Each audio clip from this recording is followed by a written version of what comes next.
আল্লাহর পয়গম্বরের বলে, খাদিজা তুমি কেঁদো না, তোমার জন্য একটা সুসংবাদ আছে। ও খাদিজা, তুমি ইন্তেকালের সাথে সাথে, তোমাকে কবরে শোয়ানোর সাথে সাথে তোমার সাথে আয়েশা আমার দুইজন স্ত্রী দেখা করবে। আর আস্তে কোন সুবহানাল্লাহ। আম্মা জান খাদিজা বলো, গো আল্লাহর নবী, আমি তো জানি আপনার কোন স্ত্রী, আমি আপনার প্রথম স্ত্রী, আমি জানি দুনিয়াতে আপনার আর কোন স্ত্রী নাই, আমি প্রথম স্ত্রী। তাহলে আপনার আবার দুইজন স্ত্রী কোত্থেকে আসে? আল্লাহর নবী বললেন, ও খাদিজা, আমার দুইজন স্ত্রী আছে, তারা জান্নাতে। সুবহানাল্লাহ। একজন হলেন হযরত আসিয়া রাদিয়াল্লাহু তাআলা আনহা, আল্লাহু আকবার, যার সাথে আল্লাহ তাআলা আমাকে জান্নাতে বিবাহ দিবেন। সুবহানাল্লাহ। আরেকজন হলেন মারইয়াম আলাইহিস সালাম, তার সাথে আল্লাহ তাআলা আমাকে জান্নাতে বিবাহ দিবেন। আমার এই দুইজন স্ত্রী তোমার ইন্তেকালের সাথে সাথে আয়েশা তোমার সাথে কবরে দেখা করবে। এখনো আম্মা জানের চোখের পানি থামে না, এখনো আম্মা জানের চোখের পানি থামে না। আল্লাহ নবী বললেন, তুমি কি চাও আমার কাছে, তোমাকে তাই দিব, বলো। আম্মা জান খাদিজা ডাক দিয়া বলেন, ওগো প্রাণের স্বামী রাহমাতুল লিল আলামিন, আমি যেই দিন ইন্তেকাল করব, আপনি বাজার থেকে আমার জন্য কোনো কাফনের কাপড় কিনবেন না। তো কাফনের কাপড় না কিনলে আমি তোমাকে কি দিয়া দাফন দিব? আম্মা জান বলে, ওগো প্রাণের স্বামী, আমি যেই দিন ইন্তেকাল করব, আমার ইন্তেকালের পরে আপনার শরীরের মধ্যে যে জুব্বা মোবারক আছে, এই জুব্বা দিয়া কাফনের কাপড় বানায় আমাকে দাফন দিয়া দিবেন। আর জোরে বলেন সুবহানাল্লাহ, আর জোরে বলেন সুবহানাল্লাহ। আল্লাহর নবী বললেন, ঠিক আছে খাদিজা, আমি আমার গায়ের জুব্বার কাপড় দিয়া তোমাকে কাফনের কাপড় দিয়া দাফন দিয়ে দিব। 2 নম্বরে তুমি কি চাও? ওগো প্রাণের স্বামী, 2 নম্বরে আমি চাই আমার ইন্তেকালের পরে আপনি আমার কবরের লাশ, আপনি আমার লাশটা আপনার নিজের হাত দিয়ে কবরে নামাবেন, আর কবরের চতুর্পাশ দিয়ে একটু হাঁটবেন। আল্লাহর নবী বললেন, ঠিক আছে, আমি তোমার কবরের চতুর্পাশে হাঁটবো, তোমার লাশটা আমি নিজে কবরের মধ্যে নামাবো। 3 নম্বরে তুমি আমার কাছে কি চাও? আম্মা জান খাদিজা বলো, গো আল্লাহর নবী, প্রাণের স্বামী রাহমাতুল লিল আলামিন, আমার ইন্তেকালের পরে আপনি আমাকে সাথে সাথে কবর দিয়া কবরস্থান থেকে চলে আসবেন না, কিছুক্ষণ সময় আপনি কবরের পাশে দাঁড়ায় থাকবেন। আল্লাহর নবী বলল, কেন আমি দাঁড়ায় থাকবো? বলল, আপনি আমার প্রশ্নের উত্তরগুলো দিয়া দিবেন। মুনকার নাকির ফেরেশতা যখন আমাকে প্রশ্ন করবে, আপনি আমার প্রশ্নের সওয়ালের উত্তরগুলো দিয়া দিবেন। আল্লাহর নবী বললেন, খাদিজা রে, একজনের প্রশ্নের উত্তর আর একজনে দিতে পারে না, ঠিক কিনা বলেন? কবর এমন এক ঘর যেখানে নাই কোনো বাতি, নাই কোনো সাথী। আল্লাহর নবী জিজ্ঞেস করলেন, খাদিজা, আমি আমার জুব্বা মোবারক দিয়া কাফনের কাপড় বানায়া যদি তোমাকে দাফন দিয়া দিই, তাহলে কি হবে? আম্মা জান খাদিজা বলে, গো আল্লাহর নবী, যদি আমি কোনো কারণে জাহান্নামী হয়ে যাই, আপনার জুব্বা মোবারক আমার শরীরে লাগার কারণে, থাকার কারণে জাহান্নামের আগুনের এত বড় সাহস নাই, রাহমাতুল লিল আলামিনের জুব্বা মোবারকে জাহান্নামের আগুন লাগবে, ঠিক কিনা বলেন? আল্লাহু আকবার। 2 নম্বরে আমি তোমার কবরের পাশে কেন হাঁটবো? আম্মা জান ডাক দিয়া বলে, গো আল্লাহর নবী, কবরের মাটি যদি আমাকে এক পাশ থেকে আরেক পাশে চাপা দেয়, আপনার পা মোবারক যদি কবরের পাশে লাগে, মাটির পাশে লাগে, ওই মাটির এত বড় সাহস নাই আল্লাহর নবীর পা মোবারকের জায়গা ভেদ করে এক পাশের মাটি আরেক পাশে এসে খাদিজাকে চাপা দিবে, ঠিক কিনা বলেন? ঠিক আম্মা জান খাদিজা রাদিয়াল্লাহু তাআলা আনহা অসুস্থ হয়ে গেলেন। আস্তে আস্তে তিনি অসুস্থ হতে লাগলেন। আম্মা জান খাদিজা রাদিয়াল্লাহু তাআলা আনহার ইন্তেকাল হয়ে গেল। আল্লাহর নবী তার কথা অনুযায়ী নিজের জুব্বা মোবারক দিয়া কাফনের কাপড় বানায়া তার শরীরের মধ্যে পরায় দিলেন। নবীজি জানাজা দিয়া আম্মা জানের লাশটা আম্মা জানকে কবরের মধ্যে শোয়ানোর জন্য আল্লাহর নবী নিজেই নেমে গেলেন। নিজের হাত দিয়া আল্লাহর নবী রাহমাতুল লিল আলামিন আম্মা জানকে দাফন করলেন। কিন্তু আম্মা জানের চেহারা মোবারকটা বারবার আল্লাহর নবী পশ্চিম দিকে কিবলার দিকে ফিরায় দেয়, কিন্তু আম্মা জানের চেহারা মোবারকটা পশ্চিম দিকে ফিরে না, বারবার আসমানের দিকে ফিরে যায়, বারবার আসমানের দিকে ফিরে যায়। নবীজি চিন্তায় পড়ে গেল, ব্যাপারটা কি? মুসলমান মারা গেলে তো তাদের চেহারা কোন দিকে ফিরায়? কিবলার দিকে, কিন্তু আম্মা জান খাদিজা রাদিয়াল্লাহু তাআলা আনহার চেহারা মোবারক কিবলার দিকে ফিরে না, আসমানের দিকে ফিরে। মানে আল্লাহর নবী ফিরায় কিবলার দিকে, আল্লাহ তাআলা ফেরেশতাদেরকে দিয়া ফিরায় ঘুরায় রাখে আসমানের দিকে। সুবহানাল্লাহ বলেন। নবীজি চিন্তায় পড়ে গেল, কারণ কি, কি হতে পারে আমার খাদিজার চেহারা ফিরায় কিবলার দিকে হয়ে যায় আসমানের দিকে। 3 বার এমন হয়েছে। নবীজি চিন্তায় পড়ে গেলেন। আল্লাহ তাআলা জিবরাইলকে পাঠাইলেন, ও জিবরাইল যাও, জমিনে যাও, আমার হাবিব টেনশন করতেছে, আমার হাবিব চিন্তায় পড়ে গেছে, কেন খাদিজার চেহারাটা কিবলার দিকে থাকে না, আসমানের দিকে ফিরা যায়। তাড়াতাড়ি যে আমার হাবিবকে বলে দাও। এবার জিবরাইল আয়েশা বলেন, গো আল্লাহর নবী, আপনি কান্না করেন কেন? আপনি কান্না করবেন না, আপনার চোখের পানি আরশের মালিক সহ্য করতে পারে না। আল্লাহ নবী ডাক দিয়ে বলে, ভাই জিবরাইল, আমার খাদিজার চেহারাটা আমি কিবলার দিকে ফিরাই, কিন্তু তার চেহারা কিবলার দিকে থাকে না, তার চেহারা আসমানের দিকে ফিরা যায়। আল্লাহু আকবার, জোরে বলেন আল্লাহু আকবার। জিবরাইল ডাক দিয়া বলে, গো আল্লাহর নবী, আল্লাহ তাআলা হযরত খাদিজাকে এত ভালোবাসে, তার চেহারা কিবলার দিকে থাকবে না, তার চেহারা আসমানের দিকে থাকবে। আল্লাহ তাআলা আরশে আজিম থেকে তাকায়া তাকায়া খাদিজার চেহারাটা দেখবে। আল্লাহু আকবার, জোরে বলেন আল্লাহু আকবার। তার চেহারা কোন দিকে থাকবে? আসমানের দিকে থাকবে। স্বয়ং আল্লাহ তাআলা আম্মা জান খাদিজার দিকে তাকায়, আল্লাহ তাআলা খাদিজাকে দেখতে থাকে। আল্লাহু আকবার। কেন? আম্মা জান খাদিজা দ্বীনের জন্য, ইসলামের জন্য এত কষ্ট করেছেন, এত কুরবানি করেছেন, কবরের চিন্তায় এত কান্না করেছেন, রাতের পর রাত, দিনের পর দিন। নবীজি যখন হেরা গুহায় ধ্যানে মগ্ন ছিলেন, আপনারা যারা মক্কা শরীফে গেছেন তারা দেখছেন, মক্কা বাইতুল্লাহ থেকে হেরা গুহা কত দূর। ওই সময় তো আর আধুনিক রাস্তাঘাট ছিল না। আম্মা জান খাদিজা রাদিয়াল্লাহু তাআলা আনহা আল্লাহ নবীর জন্য খাবার রান্না করে করে প্রতিদিন অন্ধকার রাত্রিতে যায় হেরা গুহায় নবীজিকে খাবার দিয়ে আসতেন। ইসলামের জন্য এত কষ্ট করেছেন। কোন কোন বর্ণনায় এসেছে আম্মা জান খাদিজা রাদিয়াল্লাহু তাআলা আনহা যখন নবীজিকে বিবাহ করেন, তখন তিনি কম পক্ষে 40 মণ স্বর্ণের মালিক। কয় মণ? দুনিয়ার মুসলমান, দুনিয়ার মানুষ, কি আর সম্পদের গরম দেখাও, 40 মণ স্বর্ণের মালিক। কোন কোন বর্ণনায় আসছে আরো বেশি। এই সব সম্পদগুলো আল্লাহর নবীর হাতে উঠায় দিলেন। ওগো নবীজি, এই সব সম্পদগুলো আপনি আল্লাহর রাস্তায় দান করেন। আর জোরে বলেন সুবহানাল্লাহ।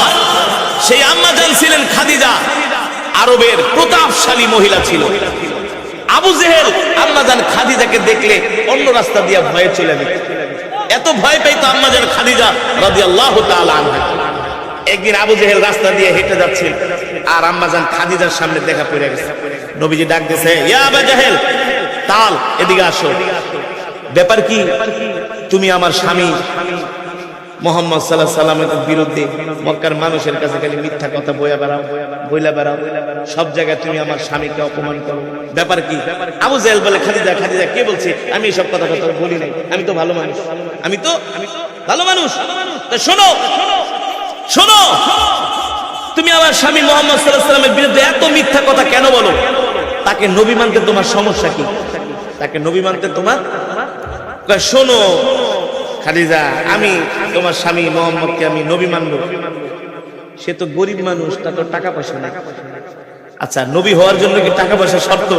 মানে এটা হলো একটা ফাইজলামি। এটা হলো কি? আম্মা জান খাদিজা ছিলেন বুদ্ধিমতী মহিলা।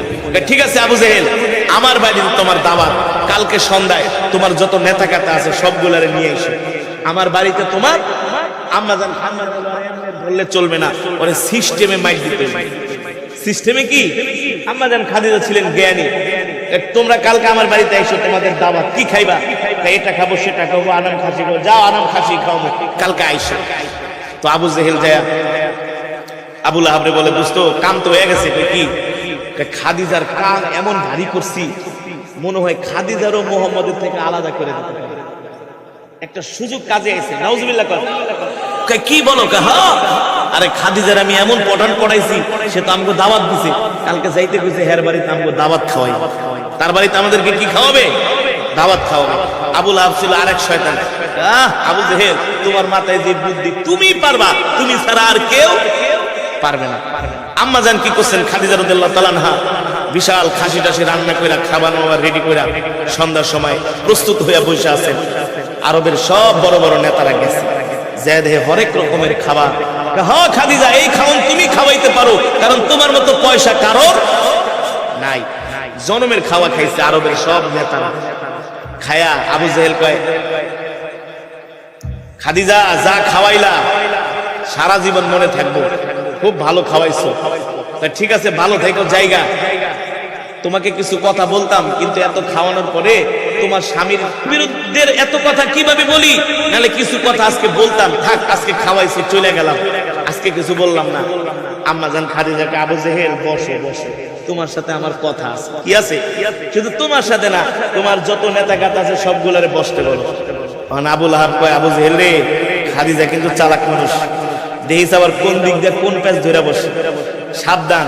সব আরবের নেতারা বসছে।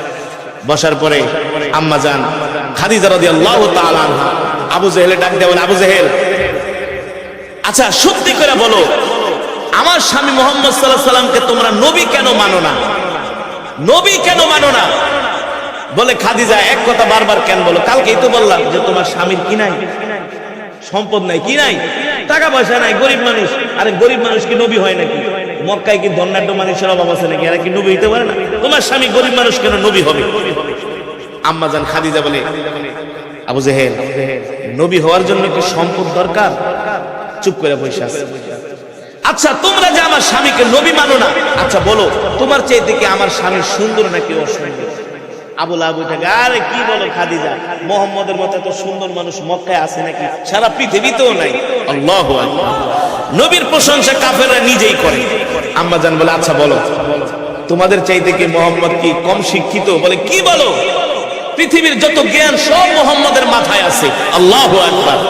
আচ্ছা বলো, তোমরা যে এত নেতাগিরি করো, তোমাদের চাইতে কি আমার স্বামী মুহাম্মদের কি বিচার আচার করার যোগ্যতা কি কম আছে নাকি? আবু লাহাব ওলীদ ইবনে মুগিরা উঠা বলে, খাদিজা কি বলো না, আমরা মারামারি কাটাকাটি করি, আমাদের মারামারি কাটাকাটি সব মীমাংসা করে দেয় ভাতিজা মুহাম্মদ, তার কাছে আমরা বিচার নিয়ে আসি, আমাদের সে মীমাংসা করে দেয়। কি বলো না বলো? আম্মা জান খাদিজা বলে, শোনো, তোমরা শুধু বলতেছো মুহাম্মদের টাকা নাই, এই কারণে তোমরা মুহাম্মদ সাল্লাল্লাহু আলাইহি সাল্লামকে নবী মানো না। তোমাদের এই মুখের কথা, সুন্দরের দিক থেকে মুহাম্মদ সাল্লাল্লাহু আলাইহি সাল্লাম এক নাম্বার, ঠিক কিনা বলেন? শিক্ষিতর দিক থেকে মুহাম্মদ সাল্লাল্লাহু আলাইহি সাল্লাম এক নাম্বার, ঠিক কিনা বলেন? নেতৃত্বের দিক থেকে মুহাম্মদ সাল্লাল্লাহু আলাইহি সাল্লামের মতো এত সুন্দর নেতৃত্ব পৃথিবীর কেউ দিতে পারে নাই, পারবেও না। এখন বলতেছো যে মুহাম্মদের অর্থ নাই, সম্পদ নাই, এই কারণে মুহাম্মদ সাল্লাল্লাহু আলাইহি সাল্লাম তোমরা নবী মানো না। আচ্ছা ঠিক আছে, আমি খাদিজা আজকের মজমা থেকে ঘোষণা দিলাম, আবু জেহেল তোমার সম্পদ বেশি না আমার সম্পদ বেশি? আবু জেহেল লাগে, খাদিজা তুমি কি বলো না বলো, তোমার কাছে কি আমি কিছু নাকি? আমি তো তোমার বাড়ির চাকর হওয়ার যোগ্য। আল্লাহু আকবার। আম্মা জান খাদিজা বলে, আবু জেহেল তাহলে আমি তোমাদের সামনে ঘোষণা করলাম, আমার যত সম্পদ আছে সব সম্পদগুলো আমি আমার স্বামী মুহাম্মদ সাল্লাল্লাহু আলাইহি সাল্লামকে দিয়া দিলাম। আল্লাহু আকবার। তাইলে এখন আমার স্বামীকে নবী মানতে তোমাদের সমস্যা কি? ঠিক না? এখন তো তোমাদের চাইতে আমার স্বামীর সম্পদ বেশি, তাহলে নবী মানো। সুন্দরের দিক থেকে এক নাম্বার, যোগ্যতার দিক থেকে এক নাম্বার, শক্তির দিক থেকে এক নাম্বার, বংশমর্যাদার দিক থেকে এক নাম্বার, নেতৃত্ব দেওয়ার দিক থেকে আমার স্বামী এক নাম্বার, এখন সম্পদের দিক থেকেও আমার স্বামী তোমাদের চাইতে বেশি, এখন আমার স্বামীকে তোমরা নবী মানো। আবু জেহেল বলে, খাদিজা রে, যা খাওয়াইছো না খাওয়াইছো তোমার কথা শুনে সব বাইর হয়ে যাইতেছে, তোমার সাথে পারুম না, আমাদেরকে বিদায় দাও, আমরা চলে যাই। মুসলমান সেই আম্মা জান খাদিজা রাদিয়াল্লাহু তাআলা আনহা আল্লাহর নবীকে বলেছিলেন, ওগো আমার প্রাণের স্বামী, আমি যখন ইন্তেকাল করব আপনি আমাকে কবরের মধ্যে দাফন দিয়া সাথে সাথে চলে আসবেন না, আপনি আমার প্রশ্নের উত্তরগুলো দিয়া দিয়েন, আল্লাহ নবী কবরের পাশে দাঁড়ায় দাঁড়ায় কান্না করতেছেন। জিব্রাইল ডাক দিয়া বলো, গো আল্লাহর নবী, খাদিজার চেহারাটা কিবলার দিকে থাকবে না, তার চেহারাটা থাকবে পশ্চিম দিকে, আসমানের দিকে। আল্লাহ তাআলা আরশে আজিম থেকে হযরত খাদিজার চেহারাটা দেখবে, কারণ হযরত খাদিজা ইসলামের জন্য এত কোরবানি করেছে, এত ত্যাগ স্বীকার করেছে। এই কারণে আল্লাহ তাআলা খাদিজাকে অনেক বেশি ভালোবাসে। আর আপনি কান্না করতেছেন, খাদিজার প্রশ্নের উত্তরগুলো কিভাবে দিবে? খাদিজার প্রশ্নের উত্তর তারও দেওয়ার দরকার নাই, আপনারও দেওয়ার দরকার নাই। আপনি বাড়িতে চলে যান, হযরতে খাদিজার প্রশ্নের উত্তরগুলো স্বয়ং আল্লাহ দিয়ে দিয়েছে। আল্লাহু আকবার। এই কারণে মুসলমান, ওই কবরে আমাদেরকে যেতে হবে। কুল ইন্নাল মাউতাল্লাযী তাফিরুনা মিনহু ফাইন্নাহু মুলাকীকুম থুম্মা তুরাদ্দুনা ইলা আলিমিল গায়বি ওয়াশ শাহাদা ফায়ুনাব্বিউকুম বিমা কুনতুম তা'মালুন। আল্লাহ রাব্বুল আলামিন বলে, এ দুনিয়ার মানুষ, তোমরা মৃত্যু থেকে যতই বাঁচার চেষ্টা করো না কেন, মৃত্যু থেকে তোমরা যতই পলায়ন করার চেষ্টা করো না কেন, মৃত্যু থেকে তোমরা বাঁচতে পারবে না। মৃত্যু তোমাদের সাথে সাক্ষাৎ করবেই করবে, ঠিক কিনা বলে? এই মুসলমান, আপনাদের এলাকায় এমনও মানুষ ছিল যাদের নাম শুনলে মানুষ ভয় পাইত, ঠিক না? যাদের দেখলে মানুষ ভয় পাইত, যাদের সামনে কথা বলতো না। আজকে সেই শক্তিশালী মানুষগুলো কোথায়? আজকে তাদের কবরের উপরে ছাগলে ঘাস খায়। কবরের উপরে কিসে ঘাস খায়? ছাগলে ঘাস খায়। যে কোনো সময় মৃত্যু চলে আসবে, যে কোনো সময় মালাকুল মউত চলে আসবে। এই কারণে যুবক মুসলমান, ফুটবল খেলা, ক্রিকেট খেলা, সিনেমা দেখা বাদ দাও, দুনিয়ার রং তামাশা বাদ দাও। এই দুনিয়া আমাদের থাকার জায়গা নয়, আমাদের আসল বাড়ি হলো জান্নাত। আমাদের আসল বাড়ি কোথায়? আমাদের আসল বাড়ি হলো জান্নাত, ঠিক কিনা বলে? ওই জান্নাত পেতে হলে, জান্নাত কামাই করতে হলে এই দুনিয়াতে বেশি বেশি ইবাদত করতে হবে। 5 ওয়াক্ত নামাজ জামাতের সাথে পড়তে হবে। কয় ওয়াক্ত নামাজ? কয় ওয়াক্ত নামাজ? মাহফিলে গেলে 1 ঘন্টা কেরাত পড়বেন, আধা ঘন্টা কেরাত পড়বেন, এমন কেরাতে টান দিবেন যাতে মাইকের তার মার ছিঁড়া যায়। এমন কেরাতে টান দিবেন যাতে মানুষ খাতার তলে থেকে উঠে চলে আসে। হুজুর, এই যে দেখেন আমার মোবাইলে আপনার শত শত কেরাত, হুজুর কেরাত বেশি করে পড়েন, ওয়াজ বেশি করে করেন। ডাক দিয়ে দিকে আয়, এত ওয়াজ কেরাত শুনতে চাস, তেলাওয়াত শুনতে চাস, এশারের নামাজ পড়ছস? হুজুর আমার তো হারাম জিনিসের জন্য দোয়া করাও নিষেধ, ঠিক কিনা বলেন? হারাম বিষয়ের জন্য দোয়া করা যাবে?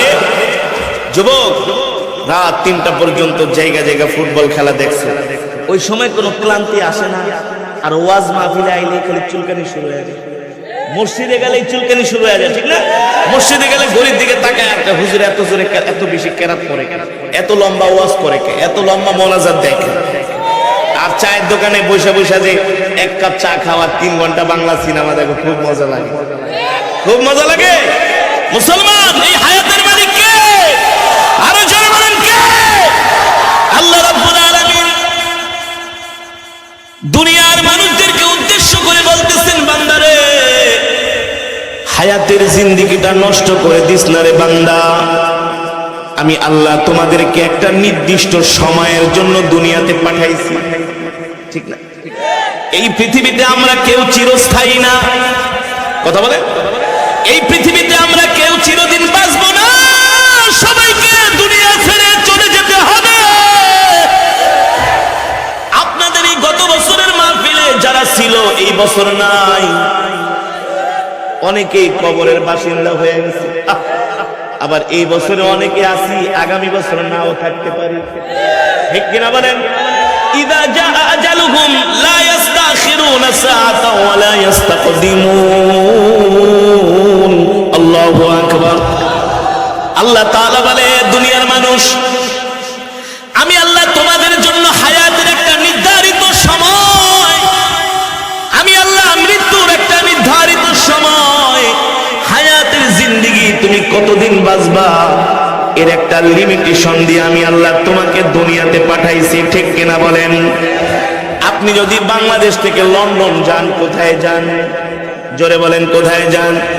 সিলেটে আইলে শুধু কেউ বা হাবিচ্ছে আমার লেগে একটা দোয়া খরের বা একটা লন্ডনের ভিসা যে পাই, ওবা হাবিচ্ছা আর লেগে একটা দোয়া করো যাতে লন্ডনের ভিসাটা হয়। তো তুমি যে লন্ডনের ভিসার জন্য আবেদন করতেছো, প্রথমত তোমাকে লন্ডনের ভিসা দিবে 6 মাসের। কথা বলেন, 6 মাসের বেশি যদি তুমি লন্ডনে থাকো তাহলে তুমি আইনকে অমান্য করলা, পুলিশের হাতে ধরা খাইলে তোমার জেল ছাড়া উপায় নাই। কথা বলেন ঠিক। আল্লাহ তাআলা মানুষের একটা হায়াতের সময় দিয়া দুনিয়াতে পাঠাইছে, আল্লাহ তাআলা হায়াতের সময় দিয়া দুনিয়াতে পাঠাইছে আর বলতেছে বান্দারে হায়াতের জিন্দেগিটা নষ্ট কইরা দিস না রে বান্দা। এ বান্দা তোর জীবনের অনেক সময়ের দাম, তোর জীবনের সময়ের মূল্য অনেক বেশি, কারণ 60, 70, 50, 40, 30 বছরেই তোকে কবরের সামানাগুলো জোগাড় করতে হবে, ঠিক কিনা বলি? এই কারণে দুনিয়ার মানুষ ফুটবল খেলা দেখে ঘন্টার পর ঘন্টা সময় নষ্ট করে, করে কি করে না? ক্রিকেট খেলা দেখা ঘন্টার পর ঘন্টা সময় নষ্ট করে, অথচ কোরআনের মজমায় আইসা বসতে চায় না, কোরআনের মজমায় কোরআনের বয়ান শুনতে চায় না। এই বাজারের মধ্যে আরো যত মুসলমান আছে সব মুসলমান যদি এই কোরআনের মজমায় আসতো, এমন 2 প্যান্ডেলেও জায়গা দেওয়া সম্ভব হতো না। যে দেখেন চায়ের দোকানে কত আড্ডা মারতেছে, কথা বল এ মুসলমান, চায়ের দোকানে বসে আড্ডা মারো, তোমাদের কপাল পুইরা গেছে। কিন্তু কোরআনের মজমায় আইসা কোরআনের তেলাওয়াত শুনলে এক এক হরফে 10টা করে নেকি পাইতা, এক খতম করে কোরআনুল কারীমের সওয়াব পাইতা, ঠিক কিনা বলেন? পেত কি পেত না? এ মুসলমান, আল্লাহ তাআলা বলে বান্দারে দুনিয়ার হায়াতের জিন্দেগিটা নষ্ট কইরা দিস না। দুনিয়ার জীবন থেকে একবার যে সময় চলে যায় ওই সময় আর কোনোদিন জীবনে ফিরে আসে না। আমি এখন বয়ান করতেছি বিশ্বম্বরপুর, এই বাজারের নাম কি? সত্যিয়ার খোলা। সত্যিয়ার খোলা এই বাজারে আমি এখন বয়ান করতেছি। এখন সময় হলো 11টা 12, 2023, 3 তারিখ জানুয়ারি, 2023, 3 তারিখ জানুয়ারির 11টা, এখন 12।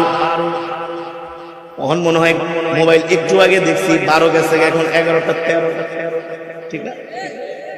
এই যে দেখেন জীবনের সময় চলে যাচ্ছে, ঠিক না?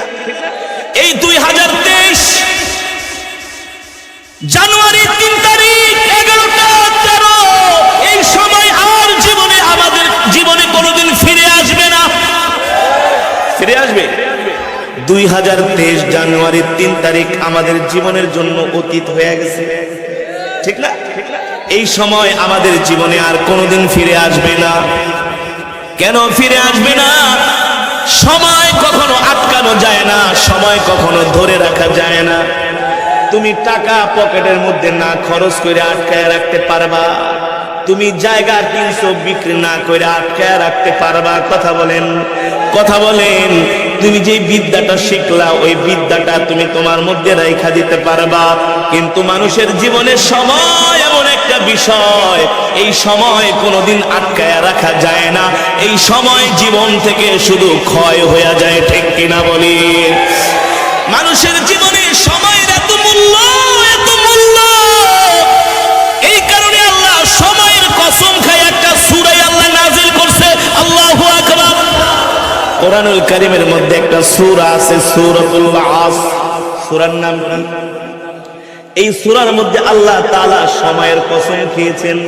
এ যুবক, এ মুসলমান, কথাটা ভালো করে খেয়াল করেন। হাসরের ময়দানে মানুষ, ওইসব মানুষ সবচেয়ে বেশি আক্ষেপ করবে আর কপাল থাবড়াবে হাসরের ময়দানে। কথাটা ভালো করে খেয়াল করেন। হাসরের ময়দানে ওই মানুষগুলো সবচেয়ে বেশি আঙ্গুল কামড়াবে আর কপাল থাবড়াবে। কোন মানুষগুলো? বলবো বলবো কথা কন, বলবো কোন মানুষগুলো আঙ্গুল কামড়াবে আর কপাল থাবড়াবে, আফসোস করবে?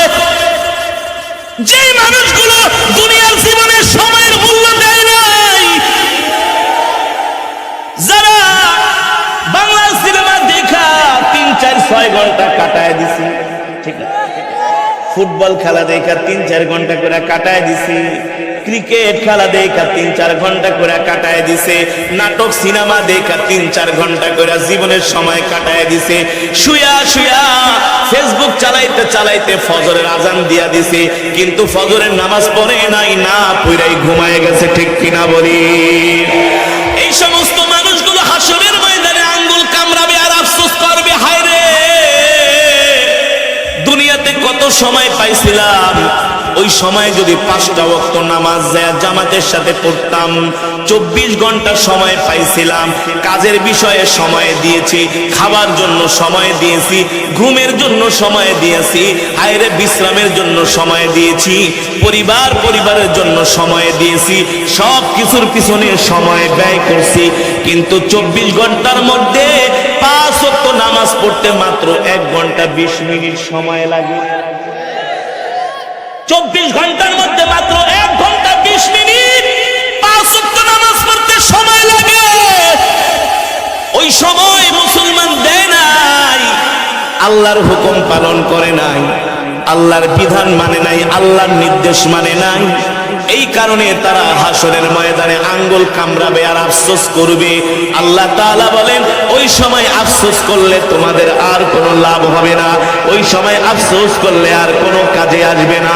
এর কারণ হলো দুনিয়ার জমিনে তোমরা সময়ের মূল্য দাও নাই, দুনিয়ার জমিনে তোমরা তোমাদের 60 বছর 70 বছর কইরা হায়াতের জিন্দেগি পাইছিলা। এই 60-70 বছর বিড়ি খায়া, গাঁজা খায়া, মদ খায়া, ইয়াবা খায়া, বাংলা সিনেমা, বাংলা নাটক, ফুটবল খেলা দেখা, বাংলা গান, কৌতুক দেখা জীবনের মূল্যবান সময়কে নষ্ট কইরা দিছো। কোনো ইবাদত করো নাই, কোনো আমল করো নাই, কোনো ইবাদত করো নাই, আমল করো নাই। ইবাদত আর আমল না করার কারণে এখন তোমাদের জাহান্নাম ছাড়া আর কোনো উপায় নাই। ঠিক কিনা বলে মুসলমান? আল্লামা ইমাম ফখরুদ্দিন রাজি রাহমাতুল্লাহি আলাইহি তার তাফসীরের মধ্যে লিখছেন, মানুষের জীবন থেকে হায়াত কিভাবে কমে যায়, হায়াত কিভাবে কেটে যায়, মানুষের জীবন থেকে হায়াতের জিন্দেগিটা কিভাবে মাইনাস হয়ে যায়। আপনারা সুনামগঞ্জের মানুষ, সকালবেলা সুনামগঞ্জে গেলে দেখবেন কিছু মানুষ মাছ বাজারের পাশে বসে বরফ বিক্রি করে না? কি বিক্রি করে? বরফ বিক্রি করে। বরফের দোকানে যে 5,000 টাকার বরফ কিনে, ঠিক না? বরফ কিনা যখন আয়নার বরফ নিয়ে বসে, তখন সে মনে মনে চিন্তা করে কতক্ষণে বরফগুলা বিক্রি করবে। কারণ এই বরফটাই তো হলো তার জীবনের মূলধন, ঠিক না? বরফগুলাই তো হলো তার চালান সুতা। সে শুধু চিন্তায় থাকে কোন সময় বরফগুলা বিক্রি করবে, কারণ যত লেট হবে ততই তার ক্ষতি হবে। কারণ বরফ বইলা যায়, ওই বরফ বইলা গেলে আর জমাট বাঁধানো যায়, জোরে বলে জমাট বাঁধানো যায় না। শুধু চিন্তা করে কতক্ষণে বরফ বিক্রি করা যায়।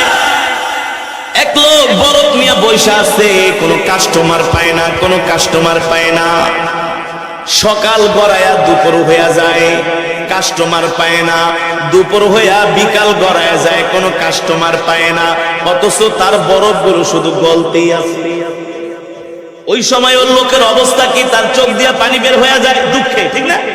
হায় রে, আমার মূলধন সব শেষ হয়ে যাইতেছে, যা ইনভেস্ট করছিলাম ব্যবসায় সব বইলা যাইতেছে। এখন যদি একটা কাস্টমার পাইতাম তাহলে এই বরফগুলো ধরায় দিতাম, 1 কেজি চাইলে 10 কেজি অল্প দাম দিয়া দিতাম। ঠিক কিনা বলেন? ঠিক মুসলমান, ওই বরফের মতো আমাদের হায়াতের জিন্দেগিটা শেষ হয়ে যাচ্ছে।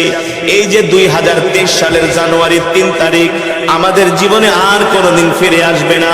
2023 সালের জানুয়ারির 2 তারিখ আমাদের জীবনে আর কোনোদিন ফিরে আসবে না। 2023 সালের জানুয়ারির 1 তারিখ আমাদের জীবনে আর কোনোদিন ফিরে আসবে না। জীবন থেকে যেই সময়গুলো চলে যায়, ওই সময়গুলো আর চলে আসে না, আর চলে আসার সম্ভাবনা। কিন্তু আল্লাহ তাআলা হায়াতের জিন্দেগি দিয়া এই দুনিয়াতে আমাদেরকে একমাত্র পাঠিয়েছেন তার গোলামি করার জন্য, তার হুকুম মানার জন্য, তার বিধান পালন করার জন্য। আল্লাহ তাআলা আমাদেরকে দুনিয়াতে পাঠাইছে, এ বান্দা তোদেরকে আমি দুনিয়াতে পাঠাইছি তোরা আমার গোলামি করবি, তোরা আমার হুকুম মানবি। এ বান্দা তোরা বেশি বেশি করে ইবাদত করবি, কোরআনের তেলাওয়াত করবি, 5 ওয়াক্ত নামাজ পড়বি। আমি আল্লাহ তোদেরকে যেই 2টা চক্ষু দিছি, এই চোখ দিয়া তোরা আমার ভয়ে ক্রন্দন করবি, এই চোখ দিয়া তোরা পানি ঝরাবি, তোদের গুনার জন্য আমার আল্লাহর কাছে দোয়া করবি। চোখ দিয়া যখন পানি ঝরাবি, তোদের চোখের পানি নাকের ডগায় না আসার সাথে সাথে আমি আল্লাহ তোদের গুনাহগুলো মাফ করে দিব। আল্লাহু আকবার, জোরে বলেন আল্লাহু আকবার। এই পৃথিবীর ছেড়ে আমাদেরকে চলে যেতে হবে, সেই কথাই আল্লাহ কোরআনের মধ্যে বলছেন, কুল্লু নাফসিন যায়িকাতুল মাউত, কুল্লু নাফসিন যায়িকাতুল মাউত। আল্লাহ তাআলা বলেন, ও নবী দুনিয়ার মানুষদেরকে বলে দেন, প্রত্যেকটা মানুষকে মৃত্যুর স্বাদ গ্রহণ করতে হবে, প্রত্যেকটা মানুষকেই মরতে হবে। প্রতিদিন কবর আমাদেরকে ডাকে, প্রতিদিন আমাদের কবর আমাদেরকে ডাকে। আর বলি ইয়া আইয়ুহান নাস, এ দুনিয়ার মানুষ সাবধান হয়ে যাও, সাবধান হয়ে যাও, গুনাহ করো না, গুনাহ করো না। একদিন কিন্তু তোমাদেরকে আমার মধ্যে আসতে হবে। আমি কবর এমন এক ঘর যেখানে নাই কোনো বাতি, নাই কোনো সাথী। কবর দুনিয়ার মানুষদেরকে ডাক দিয়া বলে, ইয়া আইয়ুহান নাস, এ দুনিয়ার মানুষ, আল কবর ওয়াহিদা, আমি কবর একাকিত্বের ঘর। দুনিয়ার মানুষদেরকে কবর ডাক দিয়া বলে, ইয়া আইয়ুহান নাস, আল কবর গুরফা, আমি কবর অন্ধকার ঘর। দুনিয়ার মানুষদেরকে কবর ডাক দিয়া বলে, ইয়া আইয়ুহান নাস, আল কবর তুরাব, আমি কবর হইলাম মাটির ঘর। সাবধান সাবধান সাবধান, আমার মধ্যে আসবা, আলো নিয়ে আইসো। আমি কবর কিন্তু অন্ধকার, কিছুই দেখা যায় না। আল্লাহর নবী এই বয়ান করতেছেন, সাহাবীরা বলো, আল্লাহর নবী তাহলে আমরা কবরের মধ্যে কি আলো নিয়ে যাব? আমাদের কাছে তো তেমন কোনো আলো নাই, ওই কবরে কোন আলো চলবে? আল্লাহর পয়গম্বর সাহাবীদেরকে বলে, ও সাহাবীরা, ইদা উদি আল মাইয়িতু ফি কবরিহি জাআল কুরআনু ইনদা রাসিহি, এই দুনিয়ার জমিনে যারা আল্লাহর কোরআনকে ভালোবাসবে, ইন্তেকালের সাথে সাথে আল্লাহর কোরআন কবর যায় আলোকিত করবে। আল্লাহু আকবার, জোরে বলেন আল্লাহু আকবার। যারা এই দুনিয়ার জমিনে আল্লাহর কোরআনকে ভালোবাসবে, কবরের মধ্যে আল্লাহর কোরআন যায়া তাদের কবরটাকে আলোকিত করবে। এই কোরআন, যে কোরআন একটু আগে আমি আপনাদের সামনে তেলাওয়াত করলাম, কবর এমন এক ভয়ঙ্কর ঘর। আমরা দুনিয়ার মানুষ কবরের কথা চিন্তা করি না, ঠিক কিনা বলেন? চিন্তা করি? যদি আমরা কবরের কথা চিন্তা করতাম, তাহলে রাত 3টা পর্যন্ত নামাজ বাদ দিয়া ফুটবল খেলা দেখতে পারতাম না? পারতাম? জোরে বলেন। এই উঠাউঠি করা যাবে না, এটা কোরআনের মাজমা, জান্নাতের বাগান। আপনারা অনেকক্ষণ সময় বসে বসে বয়ান শুনছেন, আপনাদেরকে অনেক ধন্যবাদ। উঠাউঠি করা যাবে না, আমরা বয়ান অল্প সময় শেষ করে দিব। আপনারা এক খতম করে কোরআনুল কারীমের সওয়াব পেয়েছেন। শেষ পর্যন্ত বসেন, মোনাজাত দিয়া বাড়িতে যাবেন। আজকের দোয়া আল্লাহ তাআলা নিঃসন্দেহে কবুল করবে ইনশাআল্লাহ। আমাদের মনে অনেক ব্যথা আছে না, অনেক চাওয়া পাওয়া আছে না? তাহলে আমরা আল্লাহর কোরআনের জন্য, ওরা যদি রাত 3টা পর্যন্ত ফুটবল খেলা দেখতে পারে, আমরা কি আল্লাহর কোরআনের জন্য কিছু সময় কোরবানি করতে পারবো না? মুসলমান কে কে পারবো? আল্লাহকে হাত উঠায় দেখায় দেই। নারায়ে তাকবীর, নারায়ে তাকবীর। আল্লাহকে ডাক দেন, ইয়া আল্লাহ। আরো জোরে বলেন, ইয়া আল্লাহ। শেষ পর্যন্ত মোনাজাত দিয়ে যাওয়ার তৌফিক দেন, আমাদের কবুল করে নেন। বলি আমিন। হাত নামান, উঠাউঠি করবেন না। যে যেখানে বসে আছেন, যে যেখানে বসে আছেন সেখানেই বসে থাকবেন ইনশাআল্লাহ। যারা উঠাউঠি করব তাহলে বুঝবো ওরা হইল ওই ফুটবল খেলার দলের মানুষ, ঠিক কিনা বলেন? ওরা হলো ফুটবল খেলার দলের মানুষ, গাঁজা খাওয়ার দলের মানুষ, ইয়াবা খাওয়ার দলের মানুষ, ঠিক কিনা বলেন? কোরআনের মজমে আইসা 3-4 ঘন্টা বসতে পারো না, 1-2 ঘন্টা 3 ঘন্টা একটানা বসতে পারো না, তা বাংলা সিনেমা দেখো কেন? ওই সময় কি আর প্রস্তাবে ধরে না? ওই সময় কি আর চাপ দেয় না? ওই সময় চাপ দিলে খিস খেয়া বলেন, ঠিক কিনা বলেন? আর একটা বসো, একজন ওঠো। রাজি আছি ইনশাআল্লাহ? আল্লাহ আমাদের কবুল করুন। আরো জোরে বলি আমিন। মুসলমান, এই যে জায়গাটার মধ্যে বসছেন, এখানে যদি আজকে জেনারেটর কারেন্ট দিয়ে যদি আলো না দিত, এই জায়গাটা কি ফর্সা হতো? কি থাকতো? জোরে বলেন, কি থাকতো? তাহলে আমরা যে কবরে যাব, ওই কবরে কি কোনো বাতি দিয়ে দেওয়া হবে? ওই কবরে কোনো বাতি চলবে? দেখেন, আমেরিকা পৃথিবীতে কত কিছু আবিষ্কার করছে না? চাঁদের দেশে তারা স্যাটেলাইট পাঠাইছে, বৈজ্ঞানিক পাঠাইছে, কত কিছু তারা আবিষ্কার করলো। তারা আসমানের মধ্যে স্যাটেলাইট ফিট করছে। সারা পৃথিবীতে কয়টা বিমান চলে, সব আমেরিকার ওয়াশিংটন থেকে পয়সা বইলা দিতে পারে। সারা পৃথিবীতে কয়টা অস্ত্রের গুদাম আছে, আমেরিকা বইলা দিতে পারে। কার কাছে কতটা পারমাণবিক বোমা আছে, সব আমেরিকা বইলা দিতে পারে। এই বাংলাদেশের কোন জায়গায় কি হয় না হয়, সব আমেরিকার খবর আছে স্যাটেলাইটের মাধ্যমে। কিসের মাধ্যমে? কিন্তু 3.5 হাত মাটির নিচে কি আছে, এটা জো বাইডেনের বাপের 14 গোষ্ঠী কোনোদিন বলতে পারবো? ডোনাল্ড ট্রাম্পে পারছে? বারাক ওবামা পারছে? ওই বুশে পারছে? পারে নাই। তোমাদের মাতবরি শুধু মাটির উপরে, ঠিক কিনা বলেন? তাও 3.5 দিনের মাতবরি, ঠিক না? আল্লাহ যখন চাইবে খপ করে টান দিয়ে নিয়ে যাবে, কেউ ফিরাতে পারবে না, ঠিক কিনা বলেন? পারবে? পারবে না। এত মাতবরি করো, এত কিছু আবিষ্কার করলা, পারলে কবরে কি হয় একটু দেখাও। কি বলেন? পারলে কবরে কি হয় একটু দেখাও। ক্যামেরা ফিট করো, দেখবা ফেরেশতারা ক্যামেরা জায়গা মতো ঢুকায় দেবে। ওই জায়গায় মাতবরি চলে না, ঠিক কিনা বলেন? একচ্ছত্র ক্ষমতার মালিক কে? কবরে আল্লাহ ছাড়া কেউ সাহায্য করতে পারবে না। পারবে? জোরে বলেন, পারবে? ওই কবরের কথা চিন্তা করতে, ওমর কি ছিলেন? মেজাজে ওহী, আল্লাহু আকবার। যার কথা মতো আল্লাহ কোরআনের মধ্যে আয়াত নাজিল করছে, যার সিদ্ধান্ত অনুযায়ী আল্লাহ কোরআনের আয়াত নাজিল করছে, আল্লাহু আকবার, যাকে বলা হয় মেজাজে ওহী। কি বলা হয়? মুসলমানদের ইতিহাসে একটা যুদ্ধ হয়েছিল, বদরের যুদ্ধ। কোন যুদ্ধ? কাফেরদের সংখ্যা ছিল 1000, মুসলমানের সংখ্যা ছিল 300।